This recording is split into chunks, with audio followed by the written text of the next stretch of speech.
Herbie Hancock, he was playing with Miles Davis. He said, I played a chord. He said, everything was going great. The night was burning. He said, it wasn't even close to right. He said, it wasn't even anywhere near the key. He saw Miles tilt his head, and he said, and he played a note that made my chord right. And he said, he taught me a lifetime of music in that one moment. He said, because Miles didn't view it as a mistake. He viewed it as input. What's going on, everybody? Bill, good to see you. Chantel, Helen, Chrissy, good to see everybody. Who else we got? I'm missing somebody. Glenn, what's up? Good to see you all.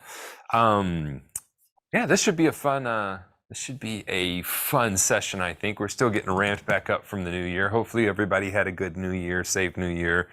Hope you had a good Christmas. And you're busy setting intent for the rest of the year. I don't love New Year's resolutions. Those really never work. But if we can organize and set intent for the year and set some specific goals, then I'm in. So be sure to set your goals, but also don't just set your goals, set the steps to get to the goals, and then start with step one. And then go through there. Rob, what's going on? I'm doing it all the way down to the level of, I realized it's kind of embarrassing. I have like 46 books that I've bought over the past few years that I have not read. If you've ever visited here, you know that I have a pretty large book collection. I like reading hard copy books, I don't like reading digitally. Anyway, so yesterday I actually had to organize those and be like, you're not allowed to buy any more books. Until, I had a real talk with myself. That's typically who I talk the most to is myself. What's up, Rob? It's good to see everybody. If you have questions, you can ask those. If you have wins, just raise your hand. We'd love to talk about those. This is a practical applications call. I will be out west. If you would like to come see a show for the next 11 days, I'll still be working. I work remotely, and we just record stuff when I'm here. And so I will be in Colorado for like a week, and then Oklahoma and Texas, Missouri, and somewhere else. I don't remember where else, but somewhere cold. I do remember that. So if you want to come see a show, you can hit me up in the email, and I'd love to meet you. I'm actually going to get to hang. I told Grant I'm going to get to hang with my first drum teacher in Colorado Springs, Henrique. So I'm pretty pumped about that. I hadn't seen him in years. Okay, we are talking about dealing with mistakes. Getting past mistakes. This is a big one. And so I'm going to be using a current example of a gig that I did on New Year's. We'll use that as an example, and how I've been getting through some mistakes that happened there that were inevitable. By the way, going into the gig, I knew there were going to be mistakes. There are always mistakes. I haven't played a perfect show. I haven't had a perfect practice session, right? So just going into it knowing that we're humans and there's going to be mistakes, this is something we have to learn how to deal with, compartmentalize, and get past, right? And so the thing about music and about playing the drums, playing an instrument, is music doesn't happen. Music happens, to me horizontally, like it's always moving. It's always moving along a line. So when you're playing a song, that moment that you made a mistake in is gone. It's now gone. You cannot get it back. As much as you want to get it back, there's no way to rewind and get it back. The same way in your practice time. When you're running through an exercise, once you've made a mistake, there's no way to get it back. You can't go back and undo that mistake. In contrast, if you're putting a Lego set together, there's a way to undo your mistakes. Sometimes you got to go back 6, 7, 57 steps. If you've got kids, you know what I'm talking about. You're like, actually, you made a mistake like 34 steps ago, and you left this one brick out, and now nothing works. And so, in that situation, making a sandwich, building an engine. These are instances where we can make a mistake, we can reverse things, undo what we just did, and then make it right going forward. Okay. Music is not one of those things, unfortunately, unless you're writing the music down. If you're writing music, we can always go back and redo. If you're recording, unless you're done with the recording session, while you're in that studio, you can always do another take.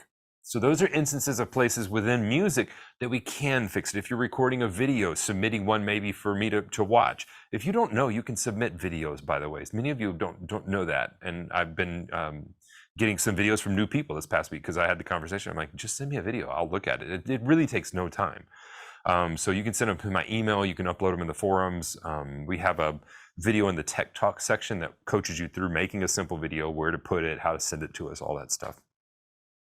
So there are moments within music that we can rewind and fix. But once you leave that studio, once you leave that session, especially with an acoustic drum set, fixing something is very hard because it'll be a different mic set. It's a different setup. There's different and. So there are times when even that becomes, permanent. So when we're in our practice time, that's why you hear me talking about feedback loops so much. When I talk about feedback loops, if you have a question, you have a discussion point, you have something you want to talk about, because I'm going to be dissecting a mistake. It was a string of mistakes that happened, none of which could be heard in the music, that led to one that could be heard in the music. And so that happened on a gig I was on. And so when we're in our practice time, I talk about feedback loops. A feedback loop is let's say you're running a 4-bar exercise. You run the 4-bar exercise, and then as you get to the end of it, you're thinking about the mistake that happened and how you can fix it the next time. So what you want to do is you want to hit that mistake as many times as possible so that we can smooth it out, right? If I'm playing a drum groove, I'm going to play it slowly enough that I can think about it, so that on the next repetition, I can go, okay, I missed the hi-hat lift on the upbeat of 2. This time I'm going to fix that, and boom, you fix that. If you've ever seen me work with someone on transitions, playing drum fills, I'll have them play a drum groove for 1 measure, drum fill, drum groove, drum fill, drum groove. We never play it in that sequence, do we? It's never drum. We never play 1 bar, 1 bar, 1 bar, 1 bar. But when we're working through it, I want to make that feedback loop as tight as possible. Many of you have been in the room with me, or you've had me talk you through. And if you've come to a drum retreat, you've heard me yelling over them playing, not yelling in a mean way, but yelling so they can hear me.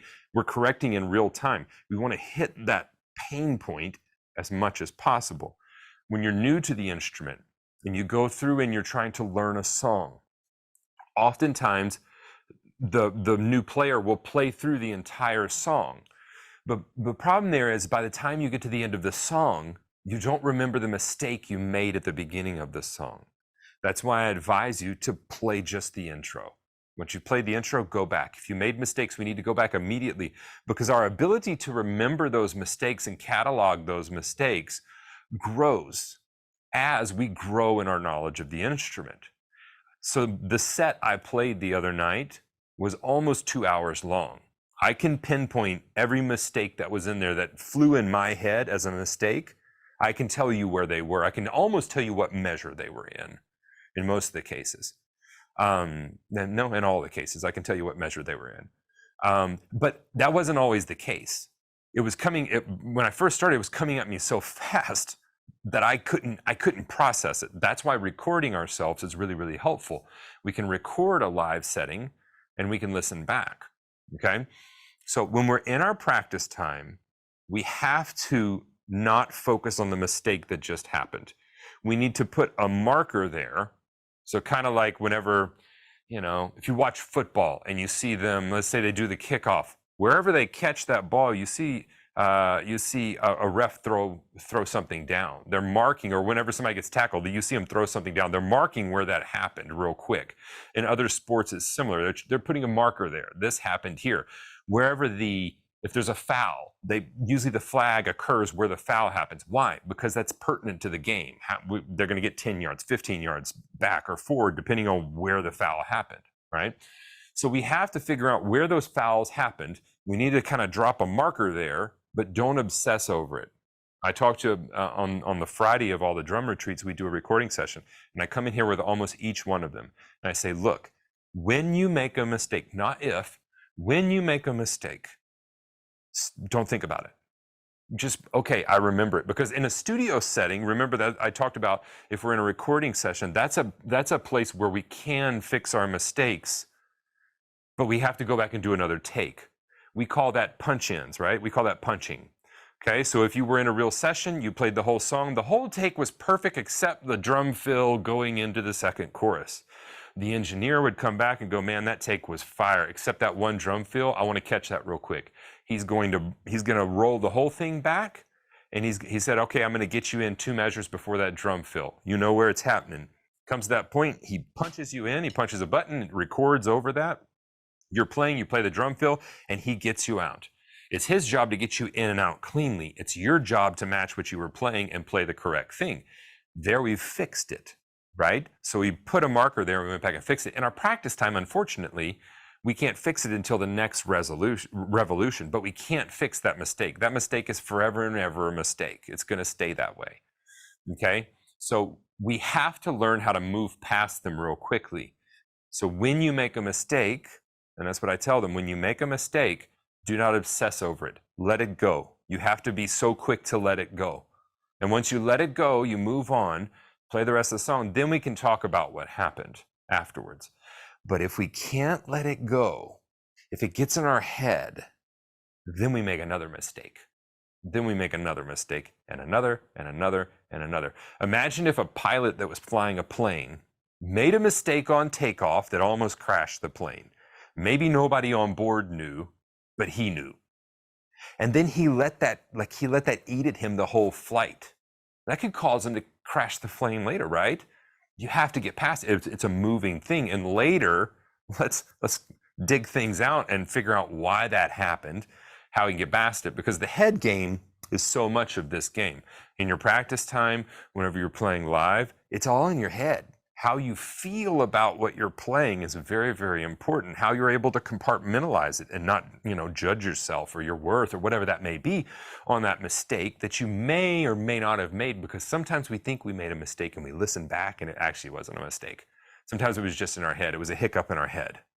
All right, so the example I'm going to give you is the show I played on New Year's. I posted about it in the forums. We played in a cave. It was really cool. And but they had this band never rehearses, and so I think this was the first rehearsal official rehearsal in the history of the band where they just set aside time to rehearse. And so they're great musicians, but they definitely fly by the seat of their pants.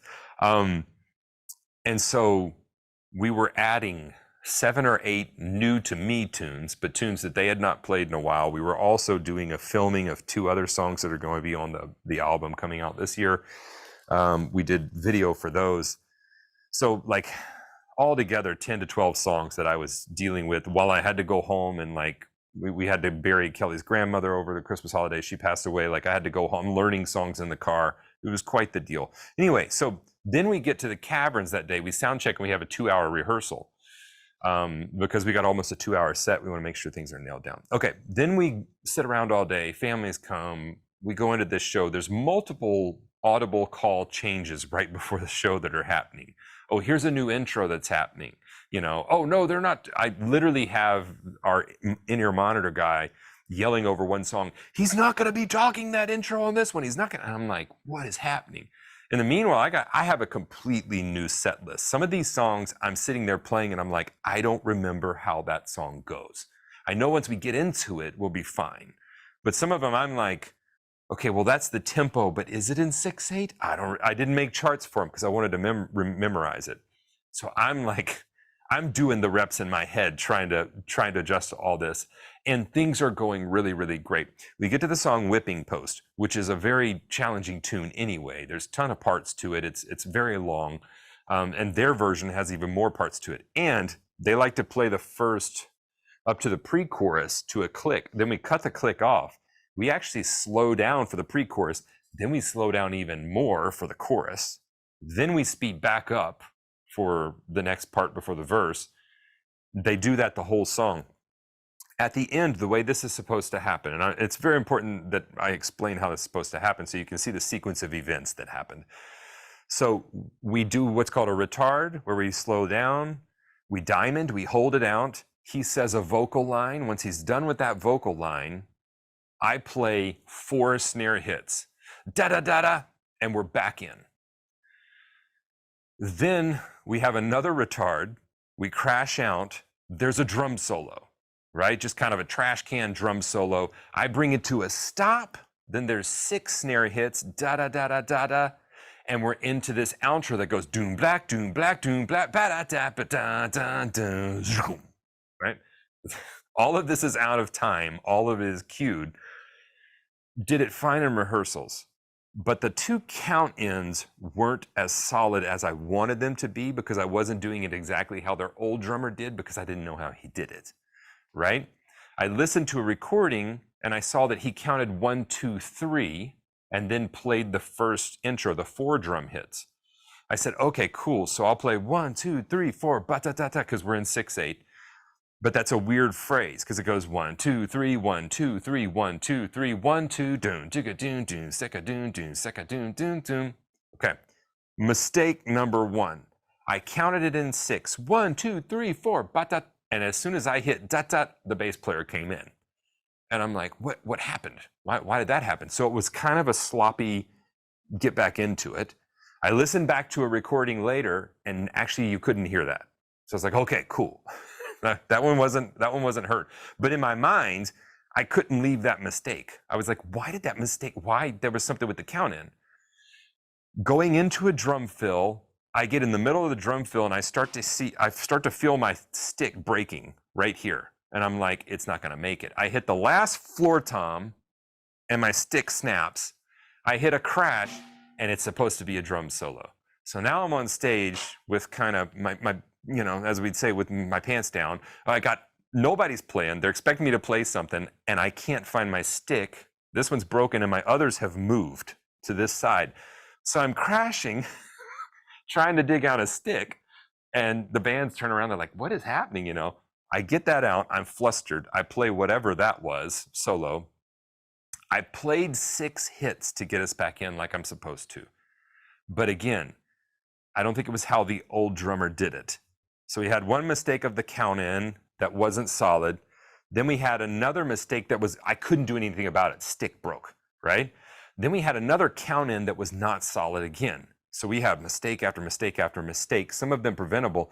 When I listened back to the recording, you couldn't hear any of those first 3. Even the solo thing didn't seem that weird. I was like, man, in my head right there, I was just like, you know, people were taking pictures of my dead naked body on the floor. Like it was bad, you know, it was really bad in my head. So we get past that. I hit the 6 snare hits, da-da-da-da-da-da, and then I screwed up. And that's the mistake you can hear on the recording, is me screwing up. We go boom, blap, boom, blap, boom, blap, za-da-da-da-da-da. It's supposed to sound like this.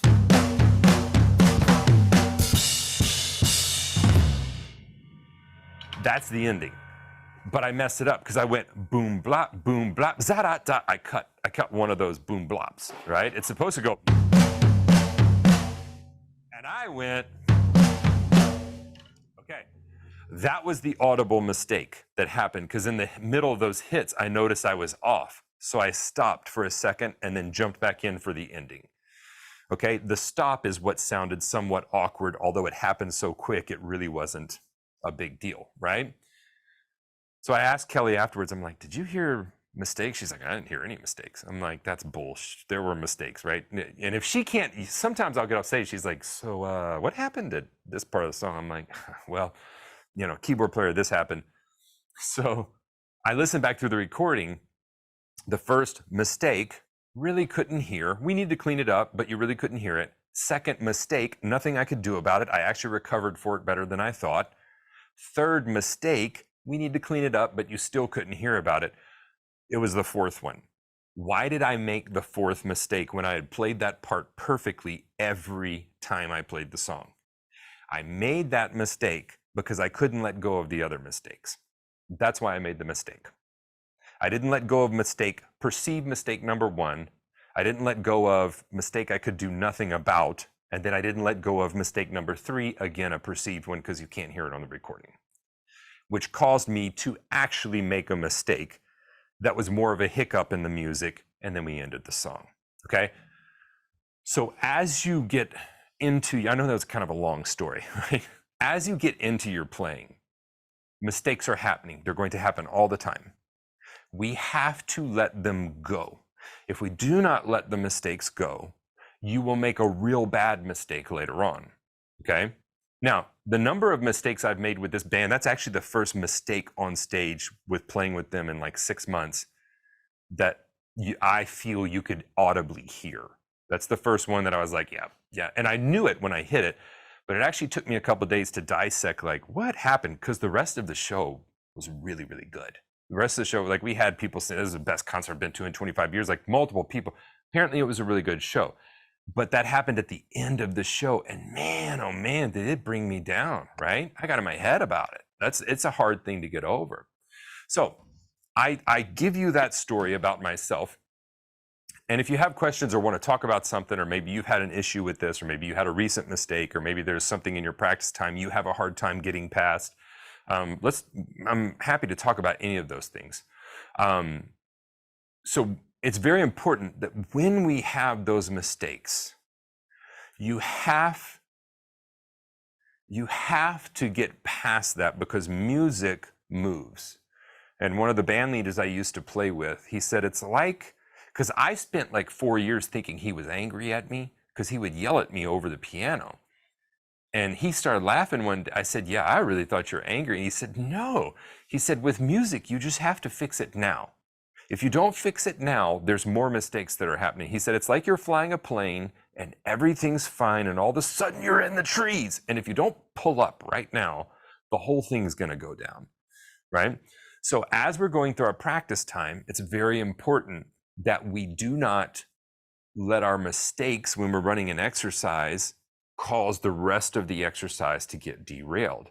And if it does, it's very important that we stop, we recognize where the actual mistake was, and then we actually recognize how it affected us emotionally or mentally in that moment. Because if we can stay in what they would call a beginner's mindset, a soft learning mindset, if we can stay there without frustration or anger or judgment about our learning, it's so much easier and less stressful to learn an instrument. The same when you start going with and playing with other people. If we can begin to let those mistakes go, talk about the mistakes with them, be willing to hash through. I guarantee you, we will hash through this on the bus. They let me know mistakes that happened. I can see why they did not find a drummer for many months. They're very, they have a high standard, which is cool. I think that's a cool thing. It makes it hard to jump in, but it's a cool thing. So we will dissect what went wrong, and we'll fix it, but they know that's part of the process. If I was doing the same mistake every night, they'd come back and be like, bro, what is going on? I can guarantee that mistake won't happen again, because that sequence of events won't happen again. So since that was so fresh on my mind, I kind of wanted to like dive into it, because this is something we all deal with. Every one of us deals with, and we have to learn how to get past it. And people think that professionals never make mistakes. That's just not the case. They make mistakes all the time. They're really good at covering on their mistakes, or they actually don't view it as a mistake. They just view it as they played it differently. It wasn't the optimal way to play it, but it was fine, right? So there's two kind of different mindsets. And then there's the third mindset, which I allowed myself to get into after that gig, and that's like beat yourself up for the next day. And really it was just a string of events. And when you look at it, for a 2-hour show to only have one spot that was questionable with that many new songs, I think we did fine. Bob's got a great quote. Coltrane said he only makes mistakes if you can hear them. That's very, very right. I had a professor that the reason it's so important to stay into this, and he kind of taught me this very quickly, is to stay in the moment. Is I was playing something, and I hit something on I was playing the vibraphone at that time. I hit something on the vibraphone, and I said, "Oh, I played a wrong note." And he said, "There are no wrong notes. There's only wrong resolutions." And I kind of looked at him. I was like, "Okay, but that one was a wrong note because it was out of the key."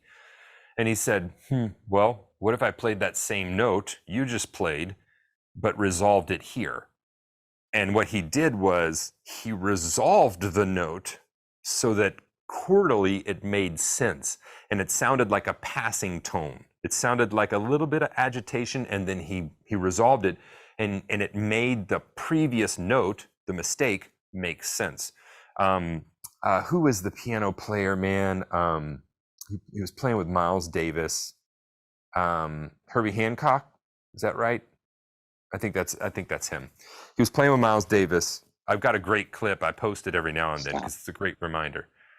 And he was playing with Miles Davis, and he said, I played a chord. He said everything was going great. The night was burning.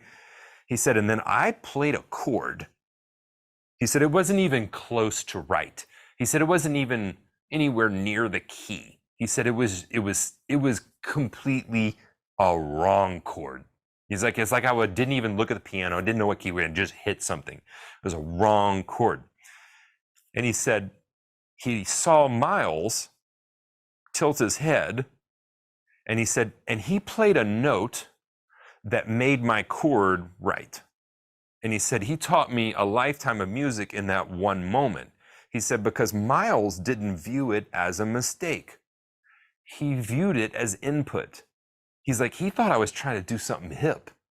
So Miles responded, instead of turning around and being like, you jerk, why did you play that mistake? Instead of doing that, he tilted his head and thought, we can go there. And he said, so he played a note that resolved my chord and made it correct. It made it. So that's what we need to be thinking about, especially when we're playing with other musicians. If they make a mistake, how can I cover for my band member? How can I make that not a mistake? I'll give you another example of a mistake that happened. I just talked to the lead singer before we walked to the stage. We were doing a different set list, completely different set list with all new tunes and everything. I told him, I said, are you still talking at the beginning of this song like you usually do, even though it's in a different spot? Yep, gonna do it. Okay, we stepped off the bus. In the time we walked from the bus, got to the stage, played the intro and the first song, that had changed. And that's why I had the tour manager yelling in the ears, we're not doing the intro. He's going to do the intro on this song. He's going to do it on this song, not this song. I was busy doing the click, and I'm like, what is Brad talking about? What intro? We play the intro, and I come down with kick drum on 2 and 4, and immediately know I'm something is off. And I'm like, oh, that's what Brad meant. He's not doing the talking intro. Okay. So the other guys were full on playing the intro, and I'm at a down moment. And I quickly thought, okay, if they'll go with me, we can make this right. And sure enough, they kind of side-eyed me, and I counted back in huge. So what it sounded like was we started the song, we did one round through the intro as a down, and then we came in strong. It sounded like a different arrangement. That's all it sounded like. It wasn't a mistake. So that's an example of them realizing he didn't understand the cue, So we work together when we're on stage. But Chrissy says, don't try doing any of this at an orchestra concert. No. Do not try to play jazz with an orchestra. There's too many moving parts. That's for sure. Glenn, what's up, man? I see your hand up. Hey, what's happening? Hey, here's a new thing. I normally play at church, but my church is so big. And they got a ton of talents, which I'm catching up to. So I've been a year and 4 months in. So I end up getting somebody heard me play, and I got hired in a band called Risky Shenanigans. It's in the Baltimore area. They play a lot of small pubs and stuff. Okay. And not my atmosphere that I really like, but it is music, and I got to get some more band experience as I can. They play a lot faster tempo, Maroon 5, Green Day, some Darius Rucker, stuff like that, which I'm learning pretty quick. But I've discovered that the mistakes I would make in church, which on the slower tempo songs, aren't as cover-upperable. But when the faster tempo songs, because I'm learning these songs as we're playing them, and I can kind of blend them in a lot easier when the faster tempos. Mm-hmm. But one question I had, though, when you make a mistake or something, I didn't really want to do that. It didn't really come across the way I wanted.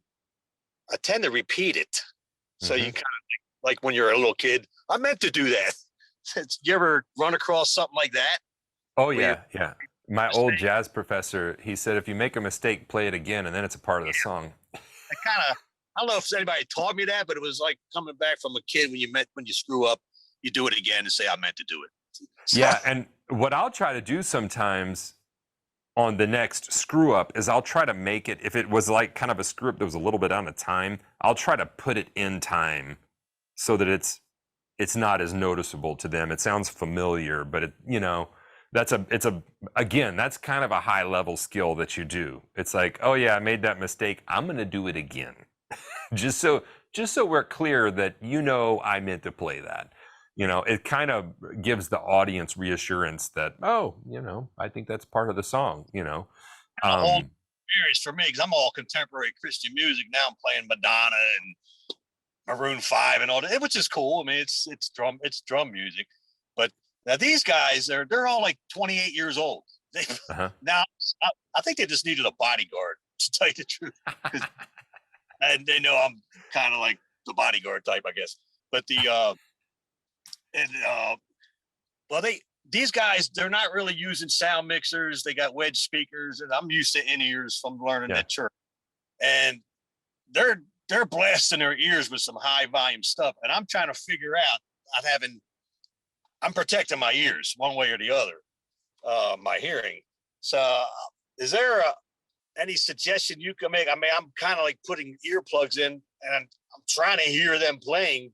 Yeah, but it's not an ideal situation as far as me hearing music and me protecting my ears at the same time.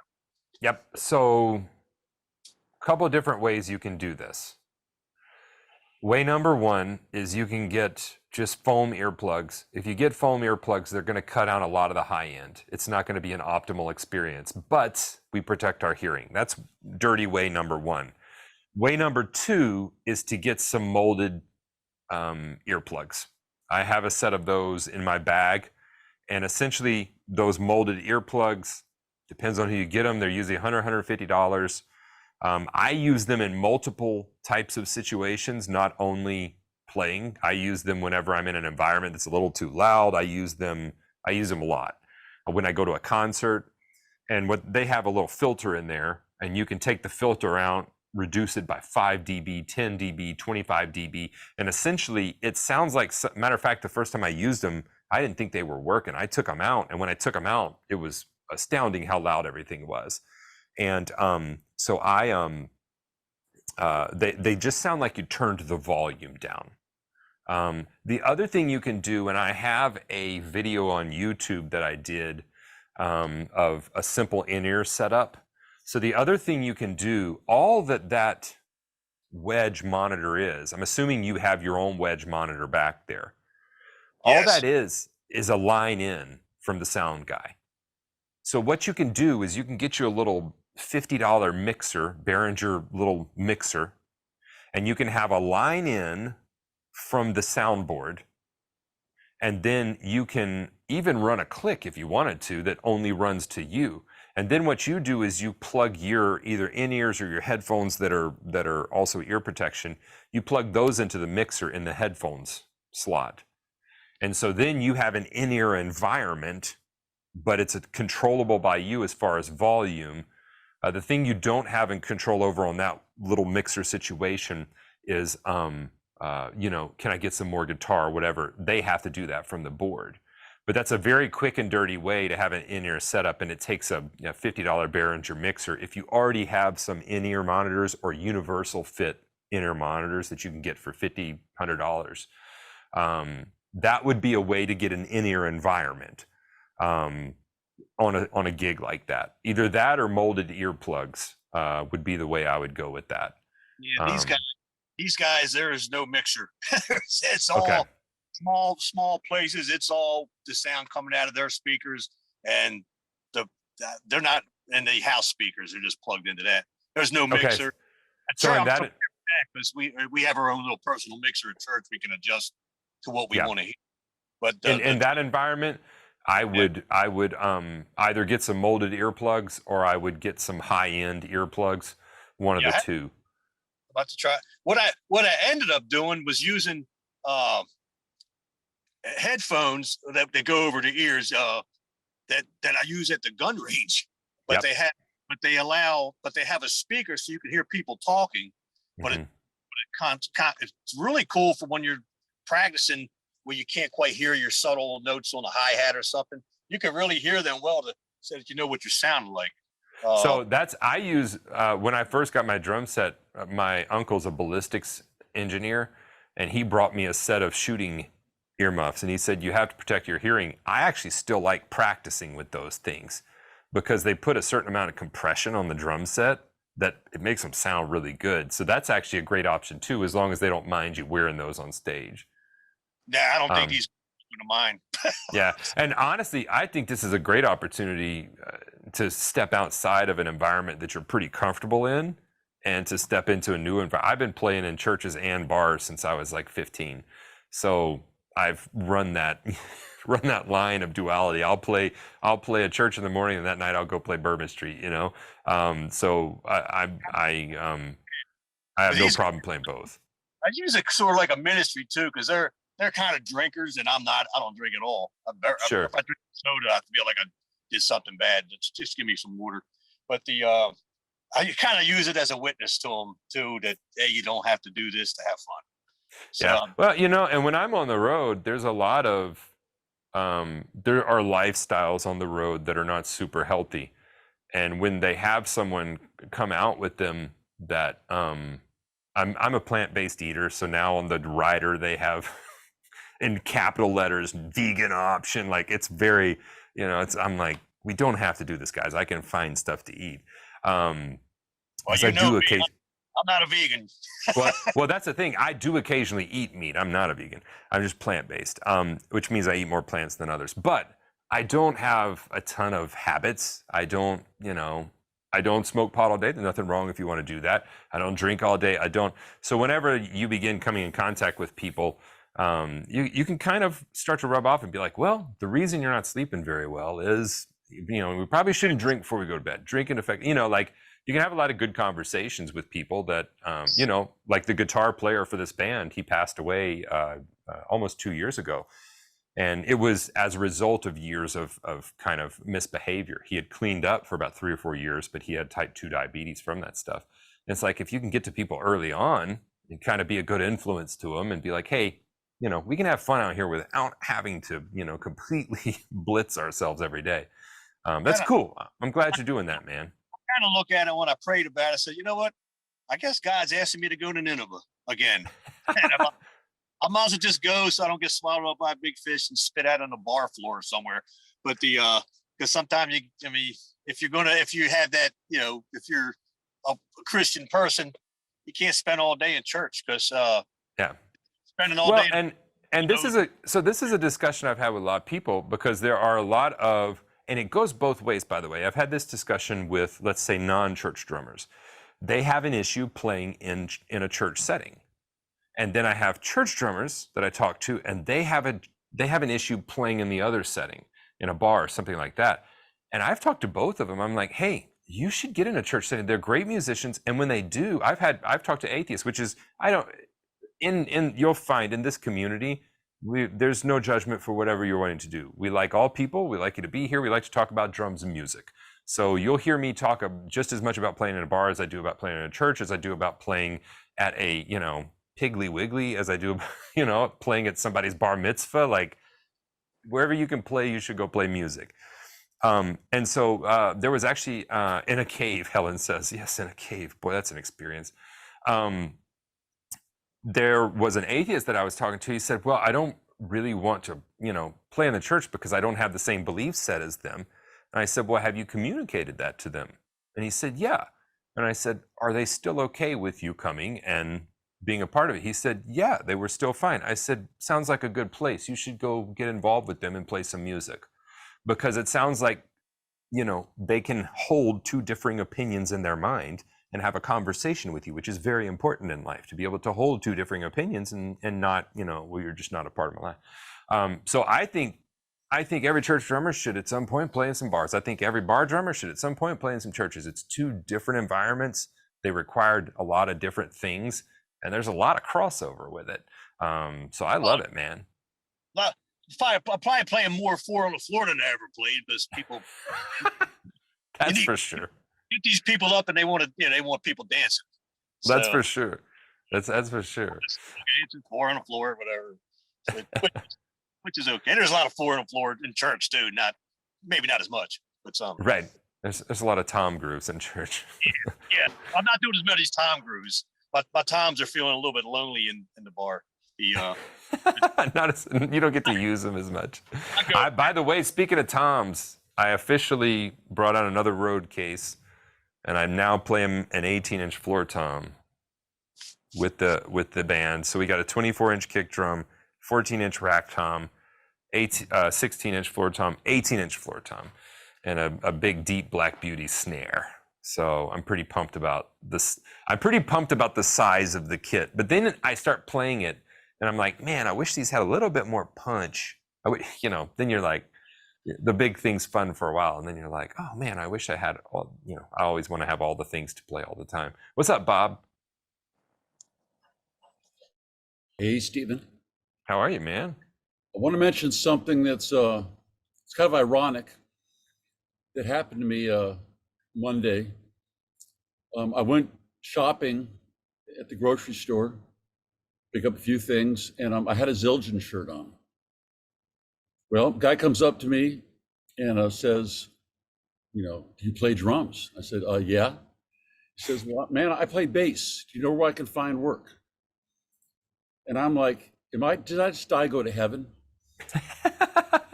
And I was thinking, I frequent all these live events around town. Why don't I get a shirt that says, drummer looking for musicians to jam, front and back, and really, and do that. Yeah, look, the happenstance meetings you have, it's amazing, I wear my Zildjian stuff all the time. I got Vic Firth stuff. I wear it. I don't care. I mean, I play this stuff. I walked into a bar after I actually walked into a bar recently. I had a Zildjian hoodie on, and I had this John Bonham hat on, and a guy stopped me and said, "So you're obviously a drummer." It's like, well, how could you tell? No, it's ironic because I've been exploring these apps and different online sources to find people, and this was totally happenstance, Yeah, I love online stuff. I mean, I've got an online drum school. I love it. But anybody will tell you that's come to one of the drum camps or drum retreats, I still tell people, I'm like, please get out and go meet musicians. Go meet them in person. It's such a different experience, and it happens so much quicker than online. We can do it online, but if you live in a city where you can go hear live music, where you can meet musicians, where you meet an actual musician in person, that's, like you said, that's gold. Because follow that. I'm talking to Jackson about that right now because he wants to start a band, and I told him, I was like, well, who do you know that plays? Well, I know this guy and this guy. I'm like, well, who's serious enough? We're going through the thing. I said, you need to meet more musicians, man. We got to find them. That's awesome. So did you get his number or what? Yeah. Oh yeah. We're going to hook up, and he supposedly knows a guitar player. Of course, everyone knows a guitar player. So we'll see what happens with that. Whether you know a guitar player or a guitar player is a totally different discussion. When a guitar player's drowning, you know what you throw him? What's that?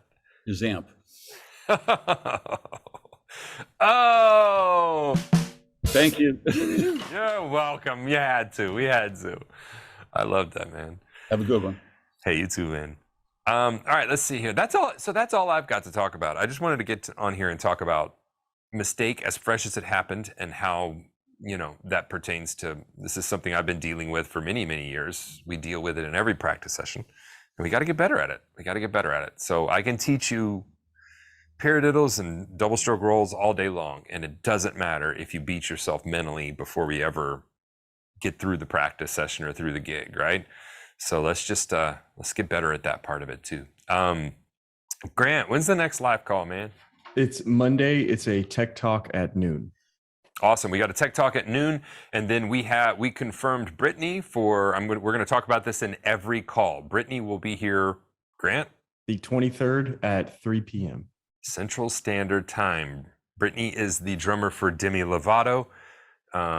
She was on a Fiverr video that I did. She's got an incredible story of just, persevering and really working hard in a male-dominated part of the industry, if I can just say that. It is.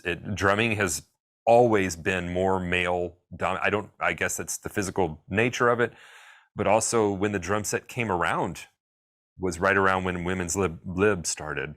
And you can I did a video, you can like follow the tail of both of those. It's very interesting how they intersect. But there's many reasons I think why there aren't as many female drummers, but I always love having high functioning, and we've had a couple in the past that you can look up their interviews in the guest artist area. So please, if you're able to make that, because she's super passionate. She's really, really passionate about drumming. So we will talk to you all, or should I say, Tim will talk to you next week on the Tech Talk. Tech Talk. It's hard to say. We'll see you.